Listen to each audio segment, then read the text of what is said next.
All right, welcome to Going Deep. Brandon Angelo, Matt Back Waldman. again. Yeah, back again. Again. Week 1 tomorrow. Oh yeah. That time of year. Yeah, for That time of sure. year. And we've got some good stuff to talk about. I mean, we're going to talk a little bit about Ted McMillan. What's in store for Travis Hunter? What's in store for Matthew Golden? And then, of course, what's in store with Luther Burden and Jaylen Warren, which means also Kaleb Johnson. And then also the Commanders running back situation. So we're talking about things that seem to be players who seem to be emerging and players who maybe some folks are worried might be stalled. So let's get into it. Let's start with Tetairoa McMillan. Yeah. The big question I think for us is, has he refined the early phase of his footwork enough to win with consistency against top cornerbacks? Because I think you and I have both noted that with him. Right. And I think Steve Smith, with his fun little draft day graphic with the little boy shooting himself in the groin, when asked how he felt about the McMillan pick to the Panthers, kind of gives you some ideas of the doubts relative to the sunshine we heard of Adam Thielen saying he's a very prepared player. He looks like a professional to me. All the positives that are coming out of camp. At the same time, we have Jonathan Mingo and Xavier Legette as examples of players that the Panthers invested early in. Have they made the right choice? Or have they made the right choice, but are they a little too optimistic year one? Yeah. I mean, it's one of those interesting opportunities for a young player because you get Jalen Coker, who's on IR, 4 to 6 weeks the quad. Adam Thielen, who is the most reliable target in Panther land, is now Viking once again. So you get McMillan, right? First round pick. Devi circles is a guy who's been kind of marked off as the next big time fantasy receiver for the last few years. And you and I talked about it, and to reiterate for anyone who hasn't heard Matt and I talk about McMillan, it's the thin release package of the line of scrimmage. It's the lack of creativity in early phases of routes that kind of hinders him, right? When he plays really good corners. And now you're going from playing okay corners on Pac-12 at night to playing legitimate these are the best 32 starting corners in The world. the world. Because you're seeing every single number one corner. Because there's not, outside of McMillan, there's not much that scares you in the Panthers offense. You have Legette, you got Renfro. I think Jatavian Sanders is a nice tight end. But I don't know, my opinion, their best next option is Jimmy Horn Jr., who I don't think will see the field very much early on in the season until Coker returns. I think you don't get another true number 2 guy, obviously Renfro, but who knows what Renfro is going to be right now.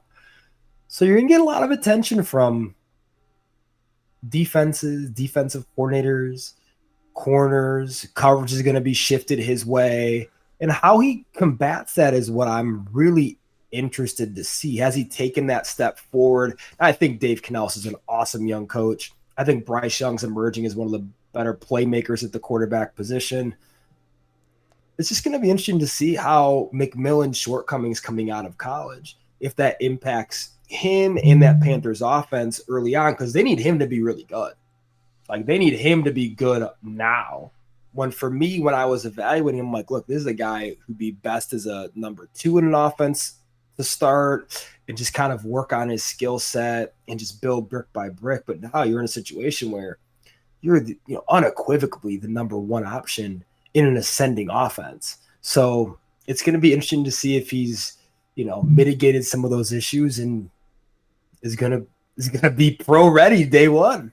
Yeah, I mean, to echo this, first of all, with Jalen Coker, the thought was we'll trade Thielen. We'll have Coker in the slot where he works very well in the middle of the field. as far as we know, McMillan spent most of his time this summer outside. Now, maybe he and Bryce Young worked well enough together away from practice that maybe they did do some things with the off chance that he might play inside. But I would think that a big part of that is reading coverage, and unless Bryce brought another 7 to 10 guys with him on the defensive side when he and Tet were practicing to help them get on the same page with reading coverage, I don't know how much they're really going to stick McMillan in the slot, where would be his best chance to defeat coverage that isn't going to be top corners following him around just yet. So I think you're right. He's going to be on the outside. And here's the thing, if you listen to, Matt Harmon, who does absolutely great work with reception perception, the thing about his analysis is that it's about collecting the data of results. How often did Ted McMillan earn separation? Now, Matt does a great job of talking about what he saw on film and giving some nuance so that when he says, I saw this, but I had questions, there's some things here that the results say one thing, but the film may have a few questions. He'll bring up some notable examples from time to time with that too. But I think that what could be missing from McMillan is that he had a high success rate against Bress, or high enough, but again, projecting a player to have success against top corners is different than whether they did it against late night Pac-10 guys, as you mentioned, Sure. because, and I showed Dave Kluge of Football Guys. We watched some film together and we were watching Trey Harris. And I was like, I'm not very high on Trey Harris year one. And he's like, well, why not? And I said, okay, so let's watch some Trey Harris releases. And I showed him some Trey Harris releases and I'm like, he's got a tool. He has some tools here, and he can put it in his belt, and then he goes to the job site. And then when he gets to the job site, there's this old man who can barely walk who's got like one tool, and it's a hammer, and he's using a hammer in ways that Trey Harris and Ted McMillan have never seen be used that way before, and he uses it better than the 3 tools they actually have in their belt.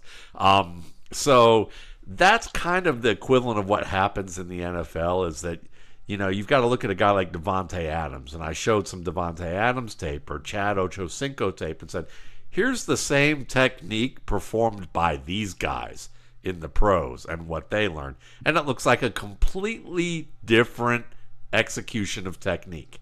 And so I'm with you. And it's not to say that McMillan hasn't learned this in a few months at camp, but it's unlikely if it took Devontae Adams about 2 to 3 years in his estimation to figure this out. So, right. I know that the world's high on him, but I put in my insanity predictions that came out tonight that I don't see Ted McMillan being an 1,100-yard receiver as Mike Clay suggests in his projections. I mean, I get where Mike Clay looked at draft capital, he looked at wide receiver size, he looked at those elements and said, yeah, well, based on modeling, that would make sense. But I think based on what he can and cannot do, he's not a route runner on par with Malik Neighbors or Ladd McConkey, guys who could separate from press immediately. He's more Marvin Harrison Jr., and even has some catch point issues like Harrison Jr., but more of them. They're not just isolated to one area. Yeah, you're absolutely right. And I think you hit on a really good point. It's the winning early, like the immediate wins. If you want to beat number 1 outside corners at the NFL level, you're going to have to win early. Because if the corner can get in phase with what you're doing and that bag isn't deep, that's tough to separate late. Because a lot of number 1 corners throughout the NFL, it's hard to break away at the catch point, and it's hard to come down with the balls that are 50-50 in nature consistently, even if you are Ted McMillan's size, it's 6'4 plus. So that's stuff that's difficult. And we saw that with Marvin Harrison Jr. And, we can talk all day about Kyler Murray and how, those two aren't the I best do marriage in the usually, world. yeah, but yeah.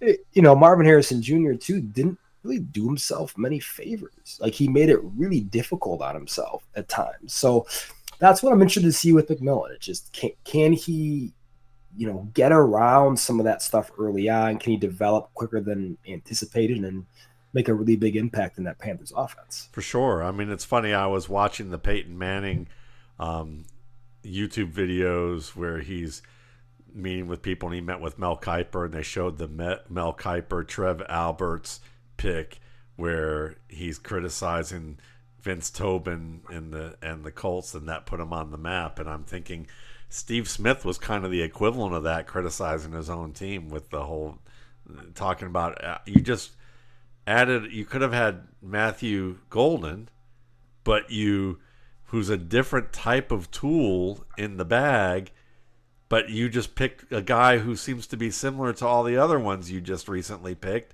and one of them you shipped off to Dallas for some magic beans, and then, or at least maybe Dallas thought they got magic beans.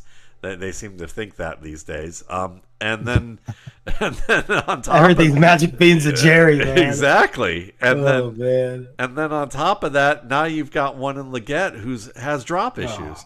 And so, yeah, the drop issues concern me a little bit overall. So, yeah, this one to me feels like he's a middle-class Drake London as a rookie more than a guy who may not be getting quite the separation you'd expect. And then we're going to look back. And I know Adam Thielen's praise probably carries a lot of weight to people in the fantasy community. He's an excellent receiver, and it was been said that he helped Stephon Diggs become the route runner that he is. Sure. So that's great. But I don't think Adam Thielen saw enough in practice, the way that practices are held, to see what happens when the lights come on and when you catch the ball and when you releasing against press man against top corners. I think that's where Adam Thielen would probably be like, on second thought, so we'll find out.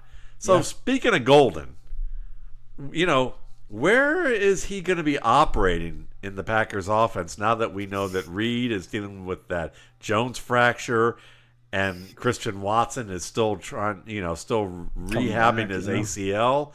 I mean, are we looking at Matthew Golden as the guy that when people look at Ted McMillan, are they actually seeing Matthew Golden and don't know it?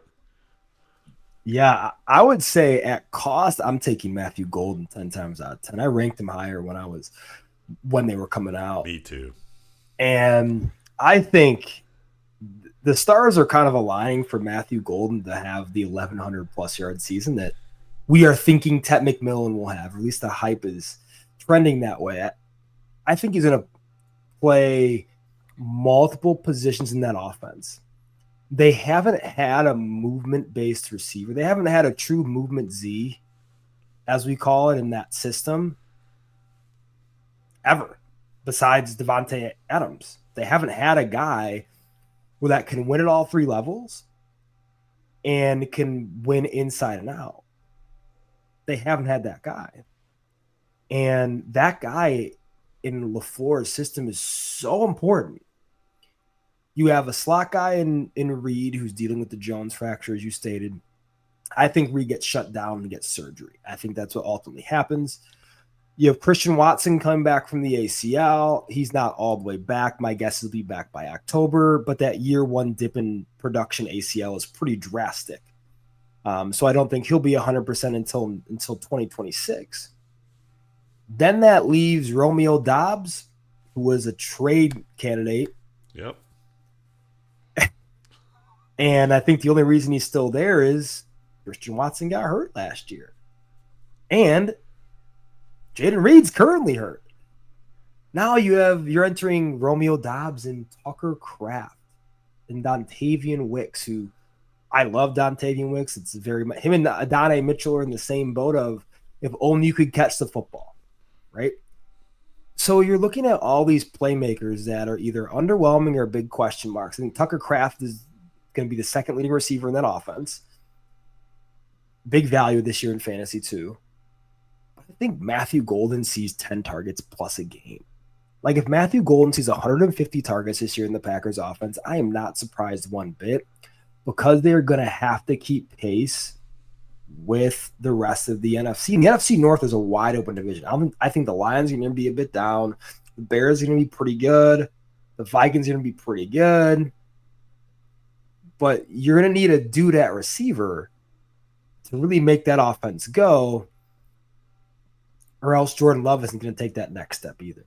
So I think Matthew Golden's going to have an absolutely monster year.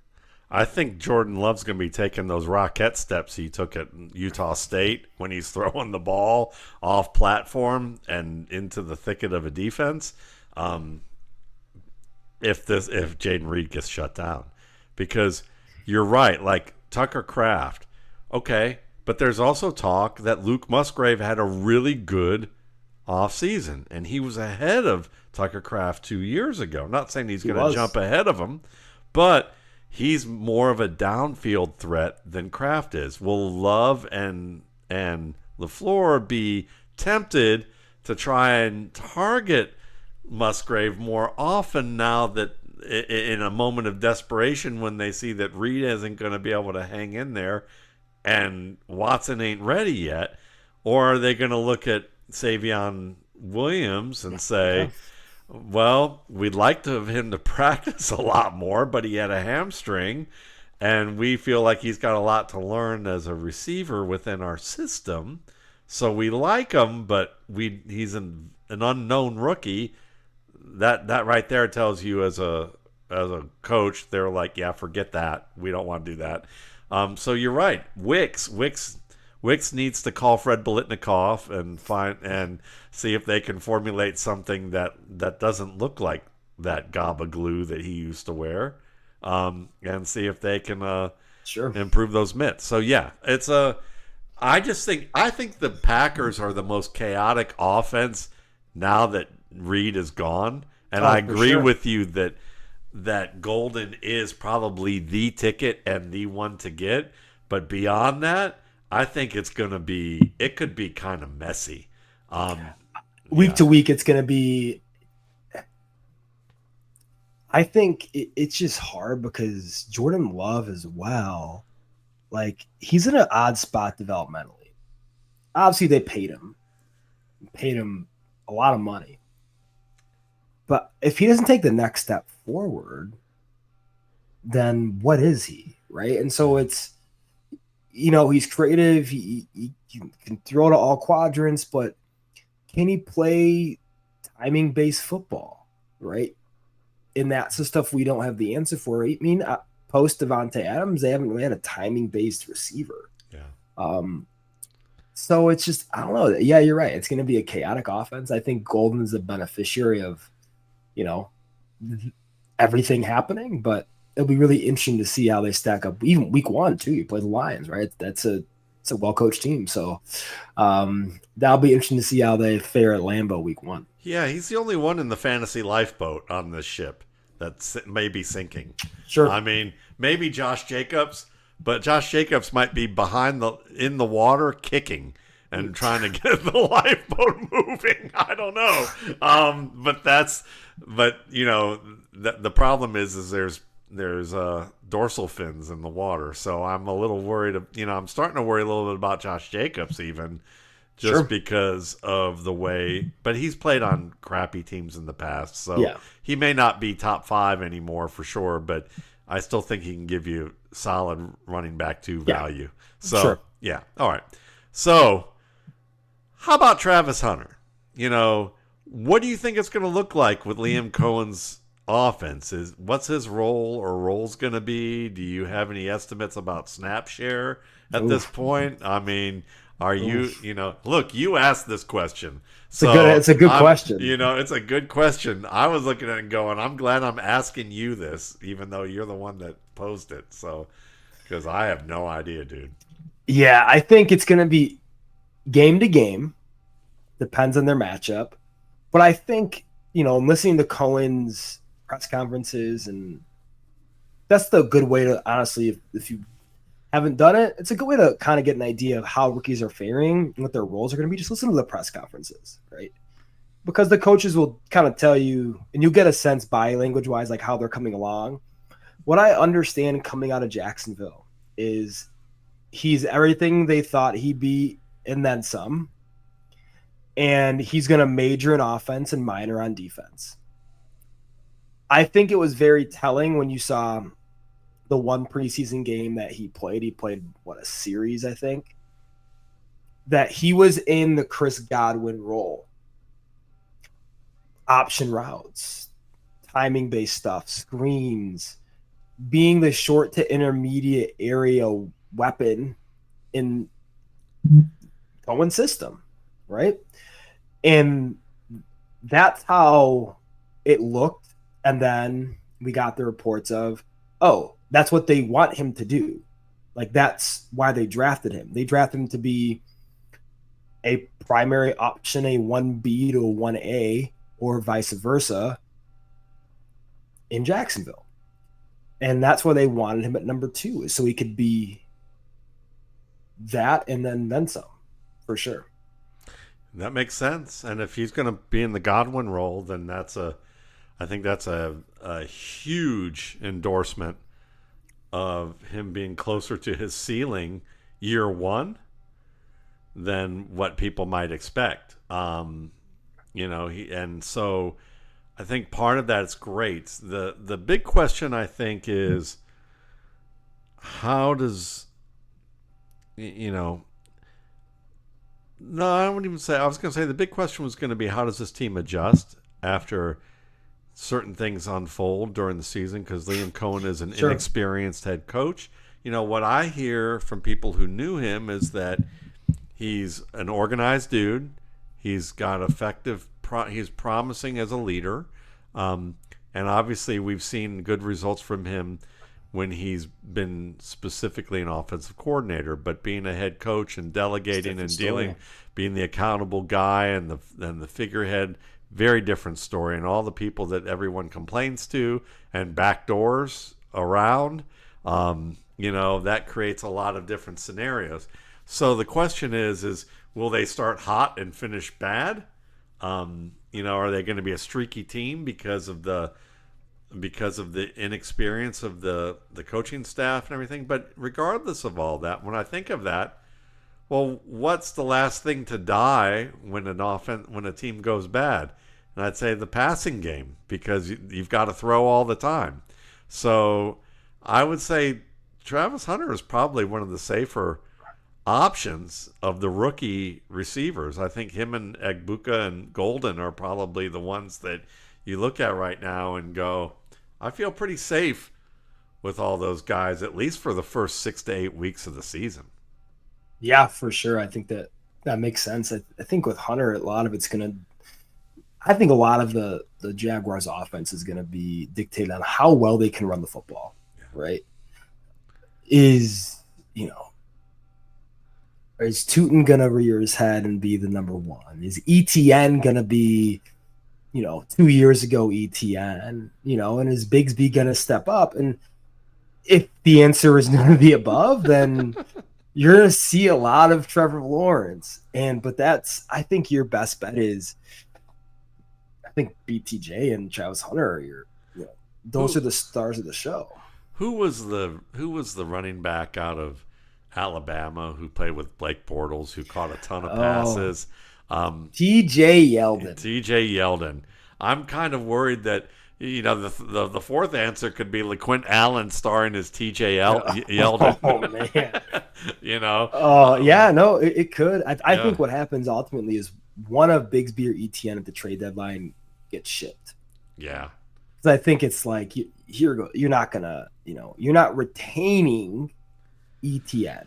No. Right. So regardless, he might as well audition for another team for half a season, see if they like him enough to offer him a nice contract, similar to DeAndre Swift type contract, and then see where it goes.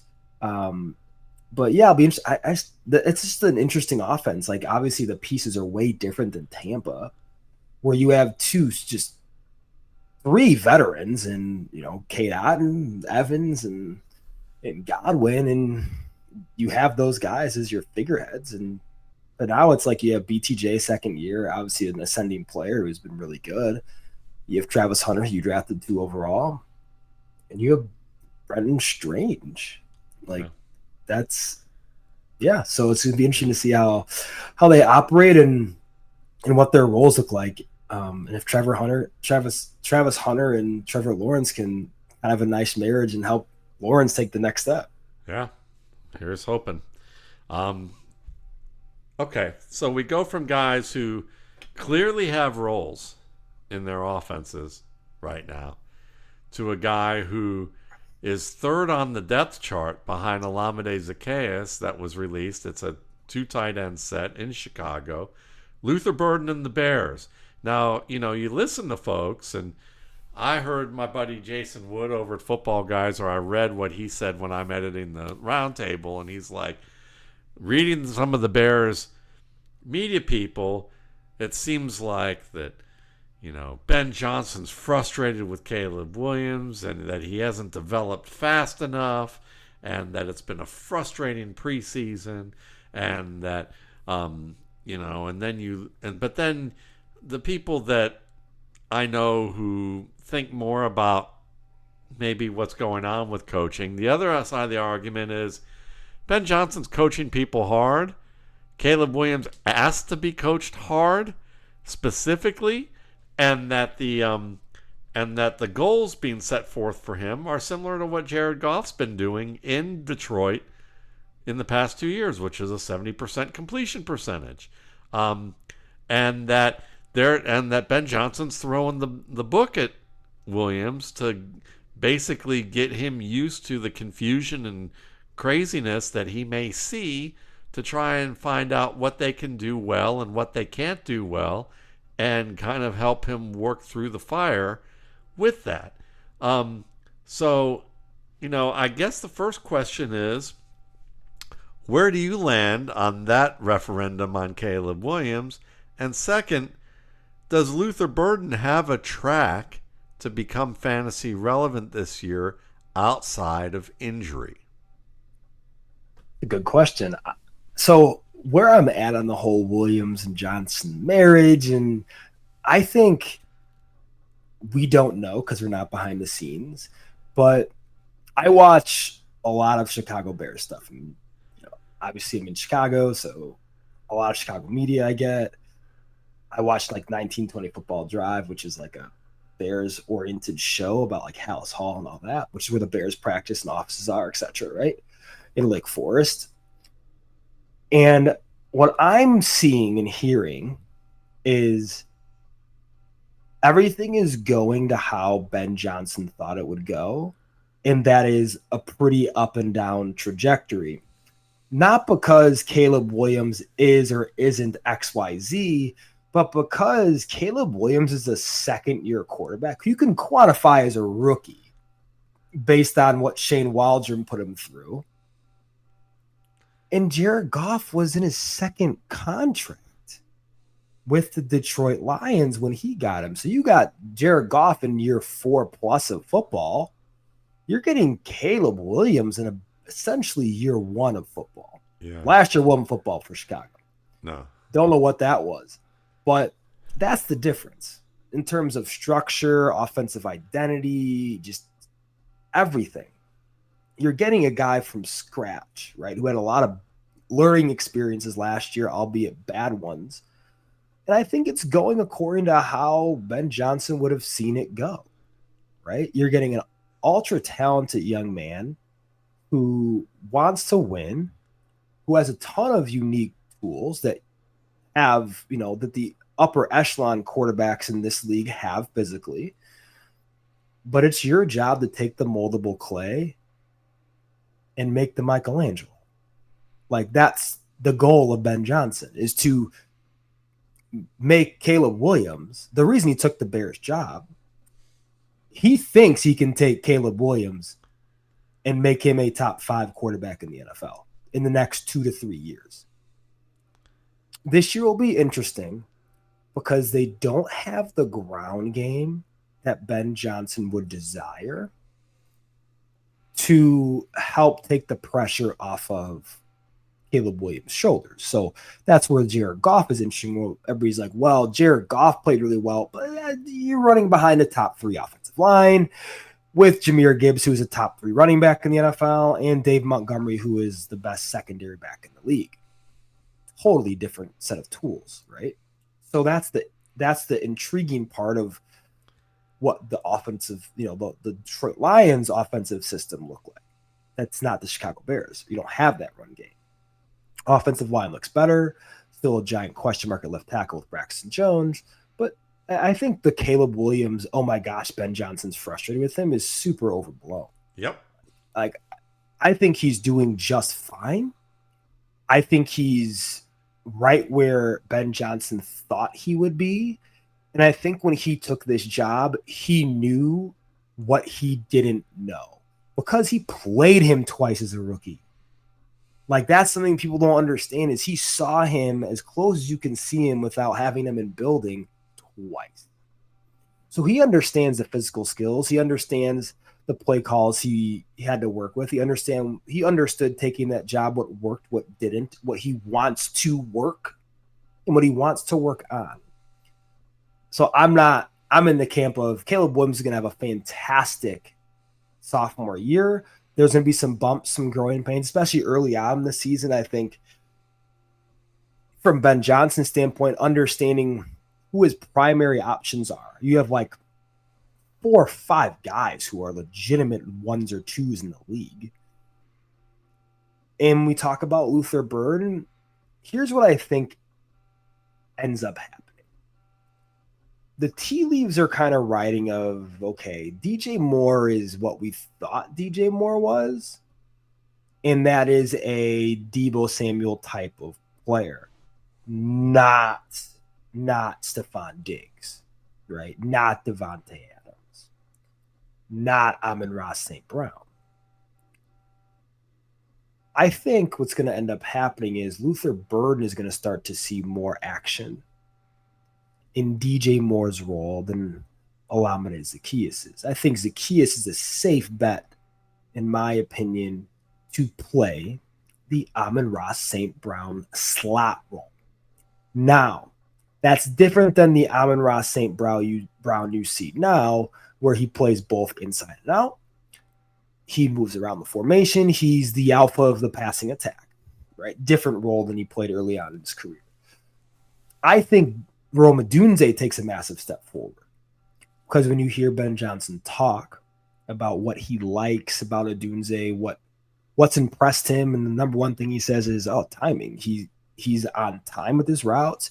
He's a great route runner. He can make adjustments in the air. That's what he likes, and that's who Odunze is. So I think the passing attack will run through Odunze, Olamide Zaccheaus, and Colston Loveland.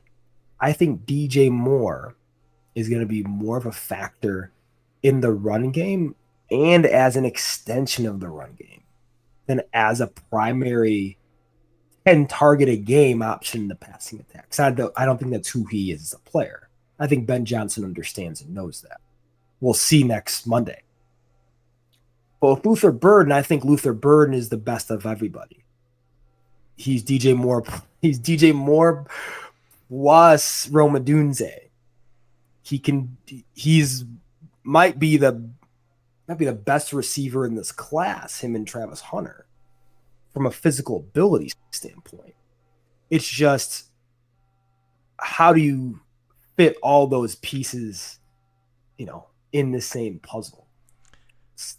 And that's the question mark. That's a good problem to work through, but you're gonna want to get the ball in the Burden's hands, especially when you get late in the year, and the division title is gonna be up for grabs. Your best player's got to play, and I think Luther Burden is, in my opinion, he might be their most dangerous option on offense.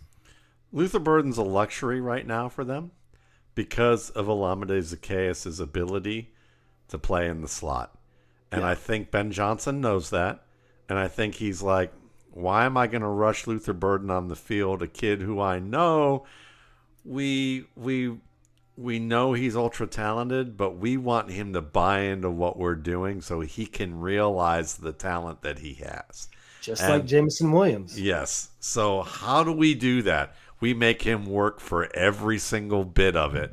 And I think that's why he took stabs at Devin Duvernay and Olamide Zaccheaus and made the best man win. Now, he ended up keeping both, but it was Zaccheaus who really was the guy. And, you know, I think that he gives them an onboarding ramp of 4 to 6 weeks to where he can count on Zaccheaus. They can feed Burden slowly and make sure he's very assignment sound in the situations they put him in. Let him get his confidence and also make sure that they are like detailed with how he performs and executes so that he's not overwhelmed when they criticize him on something. So it's a very good on ramp for Burden. But I agree with you about more. And let's look at it statistically. Like right now, if you look at last year's Detroit offense, you got 1,200 yards from Amon-Ra St. Brown. You got about 1,000 yards from Jameson Williams. And I think about 700 yards from Luther Burden. You also got about 600 yards from Kalif Raymond and Tim Patrick, okay, combined. They were like the number 3 receiver melded together. All right, we're back. So I was saying that if you look at DJ Moore and you say, all right, he's going to get 100% of Amon-Ra St. Brown's production last year, which was 1,200 yards, and Rome Odunze plays the Jameson Williams role and gets 1,000 yards, and Colston Loveland gets like 700 yards, and then it's like 100 yards for Cole Kmet, and then you get like 600 yards combined between the Kalif Raymond Tim Patrick role for the third receiver, which is a combination of Zaccheaus and Burden. Well, that's not so good for Zaccheaus and Burden, obviously, for fantasy purposes without injuries. But if we look at your argument and say, yeah, he's not really 100% of Amon-Ra St. Brown. Let's say he's 80%, and that's being generous, okay? Let's say he's 80% of that. And we're not talking about physical ability. He's like 130% of Amon-Ra St. Brown as an athlete, sure. Maybe 140%. But like as a receiver, say he's 80% of what Amon-Ra St. Brown can do. You're talking about another 200 yards. You probably take 200 yards off of that total, and you're looking at a 1,000-yard receiver. And now suddenly that third receiver combined has more like 800 yards, 700, 800 yards, and maybe 5 or 6 touchdowns. And we're being generous. What if he's like 70% of Amon-Ra St. Brown? Now you're getting into fantasy value for one of these two receivers, and it's probably going to be burdened down the stretch. So I think there's definitely a path there, because also they're probably going to spread the wealth more, considering the fact that their top receiver isn't Amon-Ra St. Brown, and that offense is based on a lot of shorter stuff, at least from what we know. We know it may be different, and they may do more through Odunze, but Odunze's still going to get more of the lower percentage targets. So who's the high percentage option? Probably Cole Kmet. I'm not Cole Kmet. I mean Colston Loveland. Yeah, Colston Loveland's probably the safest dude to of the young guys to have. But moving on to Kaleb Williams and just ending it with this. Couldn't agree with you more. I mean, I think Bears media, much like Browns media or Detroit media before it, or a lot of cities with losing teams, are very reactive, and they're not used to having a winner or what a winner looks like or what a winning coach looks like, and they can get a little heavy-handed and reactive about what goes on. And Kaleb Williams, had in my eyes, had a fantastic season considering what he went through. He's the only Right. quarterback I think that could have survived that. As much as Jayden Daniels was excellent, I don't think he survives that as well as as Kaleb Williams does. And there's another guy I remember who, at the end of year one, I was sitting in a room with a bunch of people who fancy themselves knowledgeable about football. One of them who had won like $1 million playing fantasy football. And he turns to me and looks at Lamar Jackson at the end of his playoff game against the Chargers and goes, "That guy's never going to be a good quarterback." And just turns at me just definitively and says that. I knew people more than high stakes fantasy players who thought that. I knew some scouts and some coaches who thought that. Now, I don't think we felt that way, but like I can say that if they didn't think Lamar Jackson was worthwhile, it's easy to see how they can't see what Kaleb Williams is or what he can be. They certainly didn't see what Jared Goff could be. 100%. Yeah. So let's just, the thing is Kaleb Williams being on track for where he needs to be. I have him at 4,000 yards and 31 touchdowns. Okay, roughly similar volume stats as Jared Goff last year, just a lower completion percentage at about 65 rather than 69.6. But the difference between him and Jared Goff last year, if you were to just break it down per game, it's about 3 targets per game for realizing about another 27.5 yards per game. And then one of those 9 targets every 3 games needs to result in a touchdown more than what I have him on track for him to be at 4,500 yards and 37 touchdowns, which from my projections, based on everybody else, would put him 6th among quarterbacks rather than 13th where I'm projecting him. It's a small margin. And if Luther Burden takes off and becomes that player you're talking about, which, we are in agreement that he's probably one of the 2 best receivers in this class. If he becomes that, with Colston Loveland healthy, Odunze hitting on all, cylinders, and DJ Moore in his place doing what he does well, I mean, why not? Why not can that happen? And we have to remember, it's an up. We've seen this before. Remember Jay Cutler as a Broncos rookie or second-year player who comes in after, gets his second full year or first full year as a starter and makes the Pro Bowl. And the Bears traded for him because of Josh McDaniel and what he said and did. We've told that story. But they didn't know he wasn't a finished product, according to Ted Sundquist, the GM of the Broncos. They knew he wasn't finished.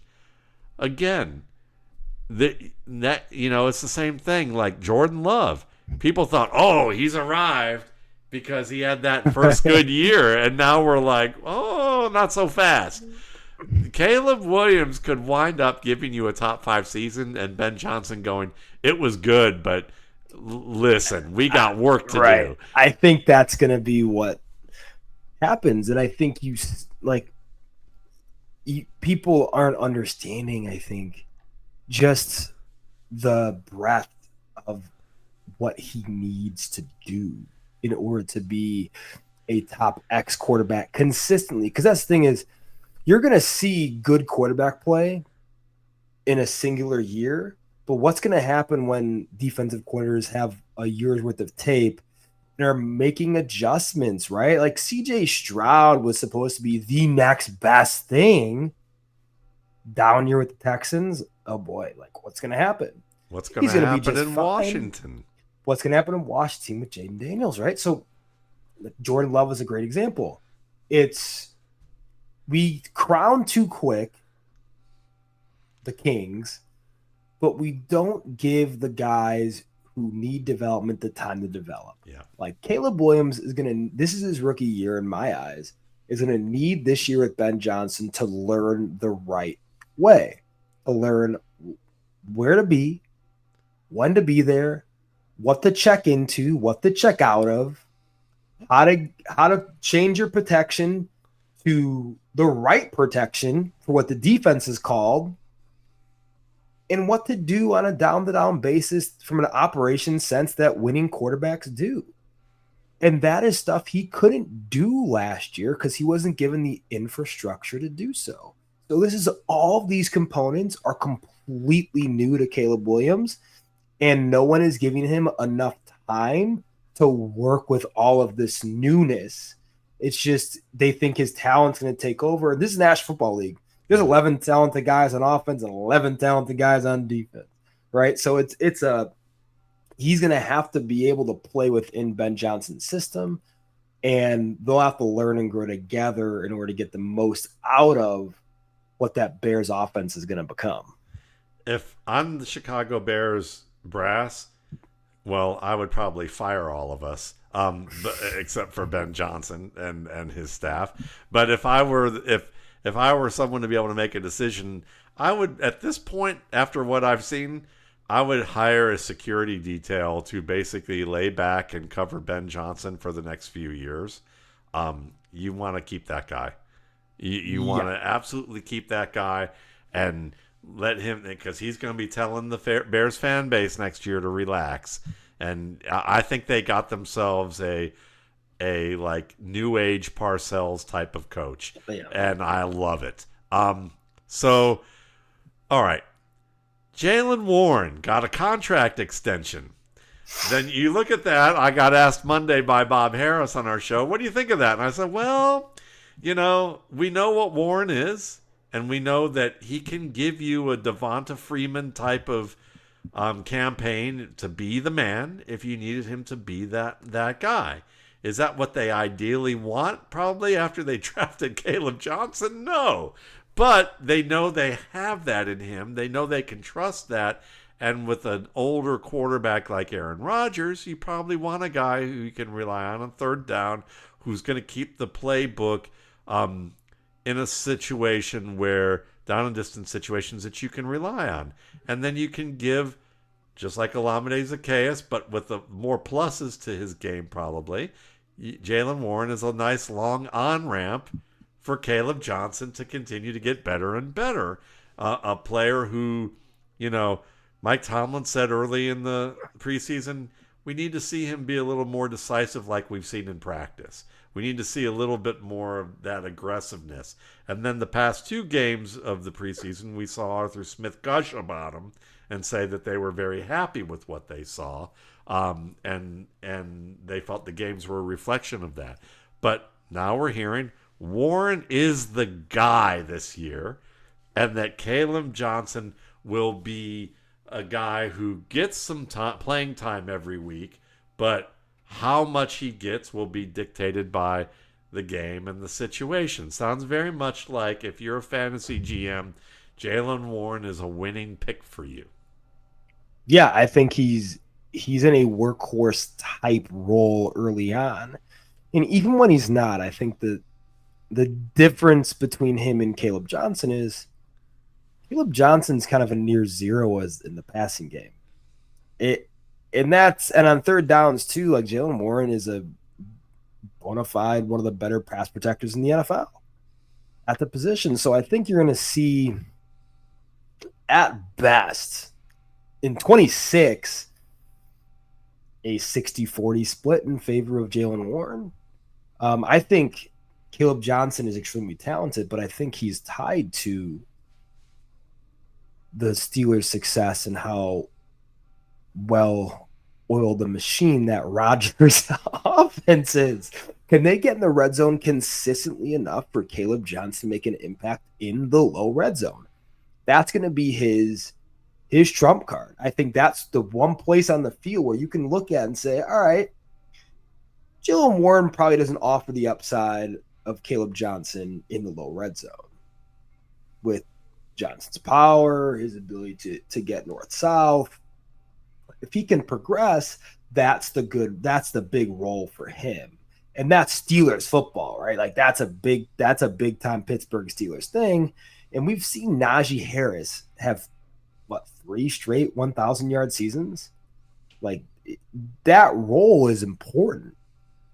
I don't care who the OC is, in Pittsburgh, in what Mike Tomlin wants to do. So I think ultimately you're going to have 2 backs that might crack 1,000 yards in 2 different ways. I think Jaylen Warren might be in the future a 1,000-yard back. He might get you, 750 on the ground and 250 as a receiver, right? Kaleb Johnson could be your 1,000-yard guy on the ground, right? That could be a Gibbs Montgomery tandem in a way where they're both productive enough to be fantasy relevant. I don't think either of them are, I don't think either of the two are Gibbs talent level, but I think you can have production that's RB2 equal in both those guys in the near future. I think this year will be more of a learning, especially playing with Aaron Rodgers is different. Being a rookie and playing with Aaron Rodgers is really difficult, right? And even being like a second or third year player, playing with Aaron Rodgers is very difficult. Look at Garrett Wilson. As talented as Garrett Wilson was, that man was frustrated playing with Aaron Rodgers because he's so detail oriented. He wants things done his way. He doesn't want young players to be around him. It's like if you're a musician and you're skilled in a variety of different types of music, and you get called to play with Taylor Swift, okay? You get called to play with Taylor Swift. The set has certain songs. There's a little bit of dancing that you got to do. You got to dress a certain way. It's all costumes and showbiz. And the songs may be good. You may like the songs. They may be really good. You're going to play a solo, and it's your turn to play a solo, you're in the horn section, you got 15 seconds, and it's burn, baby, burn. And that's pretty much it, okay?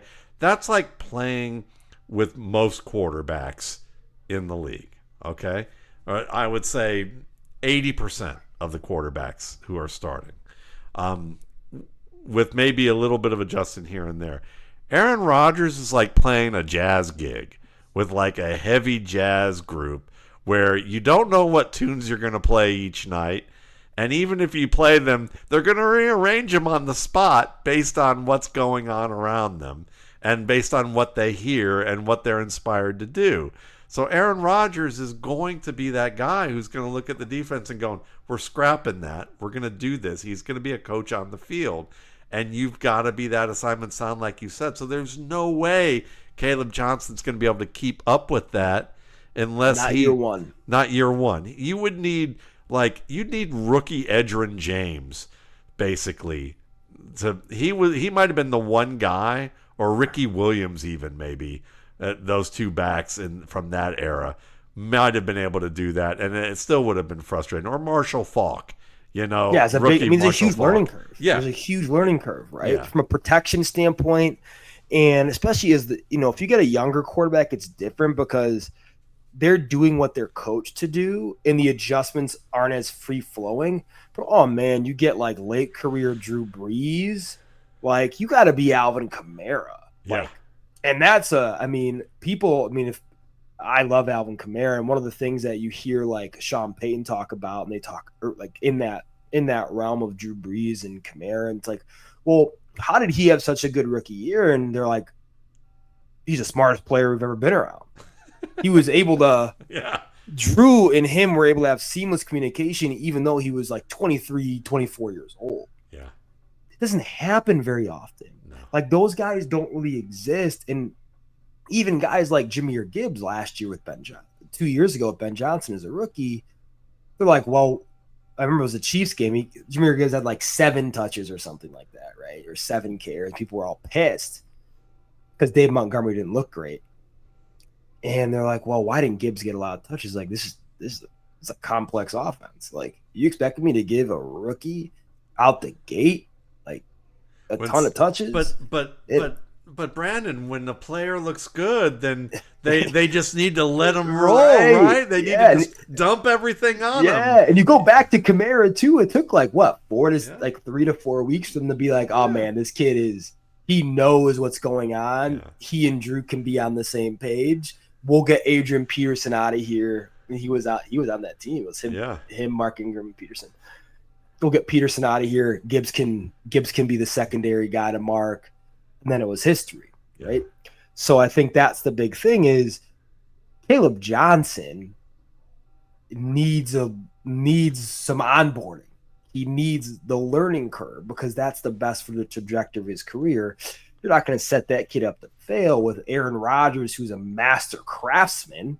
Talk about a confidence killer. Right. This is one of the best quarterbacks ever. Yeah. You're not gonna go and do that. No, not at all. So then here we are at the end of our show. And Jayden Daniels was in a system where he certainly showed ability to how would I put this? Transcend the system. We saw moments where he did that. And he did a very good job of that. But this is still a very closed system that is kind of like very schemed up, very schemy, in the sense of like everything's in a box. Kliff Kingsbury has things in his boxes, and Jayden Daniels did a great job with that. But here we are in year 2. They're going to open up that box a little bit more, or is this the Kliff Kingsbury brand? And if it's the brand, then maybe Jacory Croskey-Merritt, who's number 3 on the depth chart, or is he number 4? He's number 3. Number 4. He's number 4, really, right now. Do we even give a fuck about the depth chart? No. At this you just point? Throw it. I made a comment about, it's the Olabisi Johnson, Justin Jefferson deal, right? It was like, but the depth chart doesn't matter.